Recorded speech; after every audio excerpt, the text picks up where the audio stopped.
The conference room was dead silent except for the sound of Richard's voice echoing from my laptop speakers. That stupid bitch thinks she's so smart. Once I force her out, this company is ours, baby. Well, yours technically, but you know what I mean. I watched my business partner Julia's face crumble as her husband's recorded words filled the room. The 12 board members sat frozen, coffee growing cold, as months of deception unraveled in digital clarity. My name is Amelia Blackwood, and I'm the co-founder of Nexus Marketing Solutions. Julia Winters and I started this company in her garage 7 years ago with $5,000 and more ambition than sense. We'd built it into a $50 million firm with 40 employees and clients across the country. But today, I was about to destroy the man who'd tried to steal it all. Julia and I met at a Women in Business conference when we were both 28. She was brilliant at strategy. I had the creative vision. Within minutes of talking, we knew we could build something special together. We shook hands that night and never looked back. The early years were brutal. 18-hour days, ramen dinners, sleeping in the office. But we were in it together. When Julia's car broke down, I drove her to pitches. When my dad had a heart attack, she handled my clients without complaint. We weren't just business partners, we were sisters by choice. By year 3, we were profitable. By year 5, we had our own building. Companies were calling us, not the other way around. We'd made it, or so we thought. Then Richard entered the picture. Julia met him at a charity gala 2 years ago. Richard Winters was everything she thought she wanted, sophisticated, successful, came from old money. He owned a struggling consulting firm and talked a big game about synergy and partnerships. Julia was smitten. He really gets business, she gushed after their third date. He has so many ideas for Nexus. I was happy she'd found someone. Julia had sacrificed so much for our company, relationships, social life, even her health sometimes. She deserved love. But something about Richard set off my radar. Maybe it was how his eyes lingered on our office space, or how he casually asked about our revenue within minutes of meeting me. They married after 8 months in a wedding that cost more than our first-year revenue. Richard immediately started showing up at the office, offering advice. "You ladies need to think bigger," he'd say, feet up on our conference table. "This boutique approach is limiting. You should be acquiring competitors, leveraging debt, maximizing shareholder value." "We don't have shareholders," I reminded him. "Julia and I each own 50%. "Exactly the problem," he'd mutter. At first, Julia brushed off his intrusions as enthusiasm. But slowly she started echoing his ideas. "We should expand faster. Take on investors. Go public eventually." Every conversation became a battle between the company we'd built and the empire Richard envisioned. Then the sabotage started. It was subtle at first. Meetings I wasn't told about. Clients getting different proposals than what I'd prepared. Vendors receiving conflicting instructions. I thought it was growing pains, miscommunication. Julia seemed as frustrated as I was. "Maybe we need better systems," she suggested during one particularly bad week when we'd lost $1 million client due to mixed messages. I agreed and implemented new protocols. But things got worse. Emails disappeared. Files got corrupted. Employees received contradictory directives that caused chaos. And Richard was always there, smoothing things over, looking helpful while Rome burned. The breaking point came 6 months ago. We were pitching to Global Tech, a contract that would double our revenue. I'd spent weeks perfecting the presentation, analyzing their needs, crafting a custom solution. The night before the pitch, my laptop was stolen from my car. "Don't worry," Richard said, appearing at the office at 6 a.m. I had Julia's assistant back everything up. "I've got you covered." He handed me a USB drive. I should have been suspicious about why he was there so early, why he happened to have a backup. But I was panicked and grateful. I loaded the presentation and rushed to the meeting. It was a disaster. The slides were wrong. Numbers inflated. Promises we couldn't keep. Strategies that made no sense. The global tech executives looked at me like I was insane. We didn't just lose the pitch. They told everyone in the industry about our unprofessional proposal.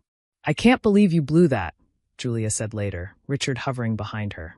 "Maybe you're burned out. Taking on too much." That night, I made a decision. I bought a voice-activated recorder and started documenting everything. What I captured over the next 3 months made me sick. Richard in my office after hours, going through files. Phone calls where he impersonated me to vendors. Conversations with Julia where he planted seeds of doubt about my competence, my commitment, even my mental health. "She's lost it, babe," he said in one recording. "Amelia's paranoid, making mistakes. You need to ease her out before she tanks everything you've built." "We built it together," Julia protested weakly. "No, honey. You built it. She was just along for the ride. Trust me, I've seen this before. Partnerships dissolve. The smart one takes control. But the worst was yet to come. 2 weeks ago, Richard cornered me in the parking garage after everyone had left. He'd been drinking. I could smell whiskey on his breath. "Let's cut the bullshit," he said, blocking my car door. "You're going to sell your shares to Julia. I'll make it worth your while. 2 million cash, you walk away clean. The company's worth 10 times that. Not after I'm done with it." He leaned closer. "See, I've been documenting your mistakes, your instability. The blown pitches, the paranoid accusations. Julia's ready to file for dissolution based on your incompetence. But that's messy. Lawyers, courts, reputation damage. So take the money and run. And if I don't, then I'll destroy you. Professionally, personally. I have connections you can't imagine. Every marketing firm in the country will know you're unstable, unreliable. You'll be unemployable. And Nexus? It'll be ashes. But hey, at least you'll own 50% of nothing. You're assuming Julia will go along with this."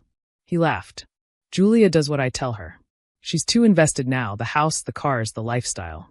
All paid for by Nexus profits. She needs this company, which means she needs me. So what's it gonna be, Amelia? Easy way or hard way? I need time to think. You have 48 hours. Then things get ugly." I sat in my car for an hour after he left, shaking with rage. This man who'd contributed nothing, who'd married my best friend for her success, was trying to steal 7 years of blood, sweat, and sacrifice. But he'd made one crucial mistake. He didn't know about the recorder in my pocket. I spent the next day gathering everything. Security footage of him in the office after hours. Email trails showing the sabotage. Financial records of his failing consulting firm and mounting debts. And hours of audio that painted a clear picture of corporate espionage and extortion. I called an emergency board meeting for Monday morning. We'd formed an advisory board the previous year. Successful entrepreneurs who guided our growth. Julia was confused but agreed to attend. "What's this about?" she asked as everyone filed in. "Saving our company," I said. I started with the timeline. The sabotaged deals. The stolen laptop. The global tech disaster. Julia tried to interrupt, to explain, but I held up my hand. "Just listen." Then I played the recordings. Richard's voice filled the room, laying out his schemes in his own words. His contempt for me. His manipulation of Julia. His plans to steal the company. And finally, his parking garage threats. Julia's face went from confusion to horror to rage. When Richard's voice said, "Julia does what I tell her," she gripped the table so hard her knuckles went white. "There's more," I said quietly. "Richard's consulting firm is bankrupt. He owes creditors $3.2 million. He's been using Nexus funds to pay his debts, hiding it in expense reports. He didn't marry you for love, Julia. He married you for a bailout." The board sat in stunned silence. These were people who'd mentored us, believed in us, watched us grow from nothing to something. Now they were witnessing the attempted murder of our corporate baby.